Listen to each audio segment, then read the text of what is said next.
நல்ல பிரியாணி, நல்ல மதிய வேளையில சாப்பிட்டதுக்கப்புறம் பேசுறது, அதுவும் வெறும் தேங்க்ஸ் மட்டும் சொல்கிறது, கண்டிப்பாக உங்களுக்குலாம் ரொம்ப போர் அடிச்சிருக்கும்.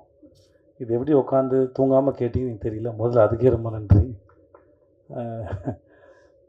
நடுவில் கையெல்லாம் தட்டி பாராட்டிருக்கீங்க, அது மிக்க நன்றி.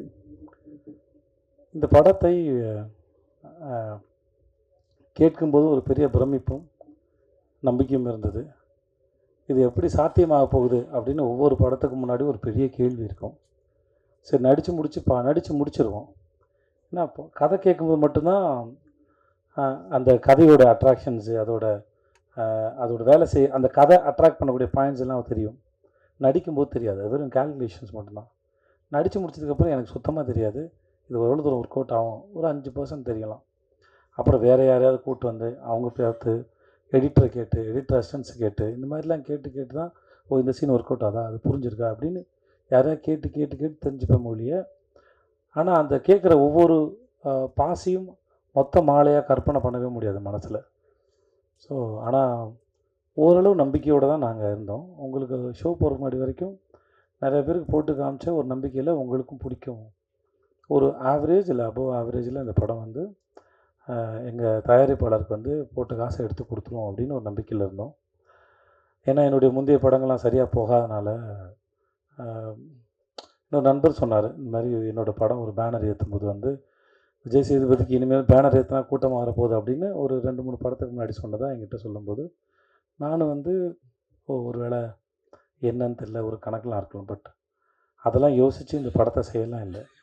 இது எந்த விதமான எமோஷனலுக்காகவும் இதை சொல்லவே இல்லை. இந்த மாதிரி நிறையா கேள்விகள் என்னை சுற்றி ஓடிக்கிட்டே இருந்தது.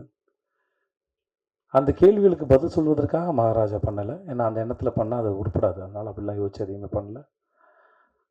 கேள்வி எதையும் நான் எழுப்பவில்லை. என்னை சுற்றி இருக்கவங்க தான் கேள்வி எழுப்புனாங்க. என்னை சுற்றி இருக்கவங்க தான் பதிலும் சொன்னாங்க. அந்த பதிலாக மகாராஜா அமைஞ்சதில் நான் நித்திலனுக்கும் சுதன் சாருக்கும் ரொம்ப பெரிய நன்றி நான் சொல்லிக்கிறேன்.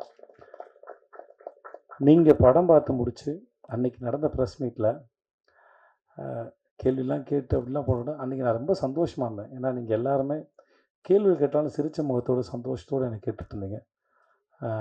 அந்த மூமெண்ட் நாளைக்கு மக்கள் பார்க்க போகிறாங்க. இன்றைக்கி நீங்கள் பார்த்துட்டு அந்த இரவு ரொம்ப இனிமையான இரவாக இருந்தது. அது முடிச்சுட்டு போய் அந்த மோஸ்ட்லி நான் பேசினலாம் உட்காந்து பார்க்க மாட்டேன். என் படம் பார்க்குறது எனக்கு கூச்சமாக இருக்கும். அந்த ஒரு 14 நிமிஷம் 10 நிமிஷம்னு நினைக்கிறேன், அதை உட்காந்து பார்த்துட்டு இருந்தேன். ரொம்ப சந்தோஷமாக இருந்திருக்கேன் அந்த நேரத்தில். நீங்கள் படம் பார்த்து நீங்கள் அதை வரவேற்ற விதத்தை பார்த்து. ஸோ உங்கள் அனைவருக்கும் மிக்க நன்றி. உங்களுடன் இதுவரை இருந்த உறவும் இனிமையானது. இனிமேல் தொடரப்போகிற உறவும் இனிமையானது. உங்கள் அனைவருக்கும் மிக்க நன்றி. மக்களுக்கு ரொம்ப பெரிய நன்றி. உங்கள் ரசனைக்கு ரொம்ப நன்றி. என் மீது வைத்த நம்பிக்கைக்கு நன்றி. இந்த படத்தின் மீது ரசித்து முன்னாடி நாங்கள் சொன்ன மாதிரி இந்த படத்தை பற்றின அந்த பிளாட்ஸை மக்கள் கண்ணியத்தோடு மற்றவங்களுக்கு சொல்லாமல் அதை காப்பாற்றவும் நான் நம்பணும். முடிஞ்ச அளவுக்கு கேள்வி கேட்டவங்களும் மக்களும் இங்கேயும் சரி, நான் ஹைதராபாத்தில் போயிட்டு ப்ரொமோஷன் பண்ணும்போது சரி, ஆஃப்டர் ரிலீஸ் நம்ம ப்ரொமோஷனுக்கு போகும்போது சரி, சில கேள்விகளை கேட்டால் கதை தெரிஞ்சுக்கிறேன்னு அந்த கண்ணியத்தோடையே கேள்வி கேட்டாங்க. ஸோ அந்த அத்தனைக்கும் நன்றி. என் கூட பணிபுரிந்த ஒவ்வொருத்தரும் தனித்தனியாக தேங்க்ஸ் சொன்னால் எனக்கும் தூக்கம் வருது நல்லா சாப்பிட்டு நான். அதனால் மிக்க நன்றி.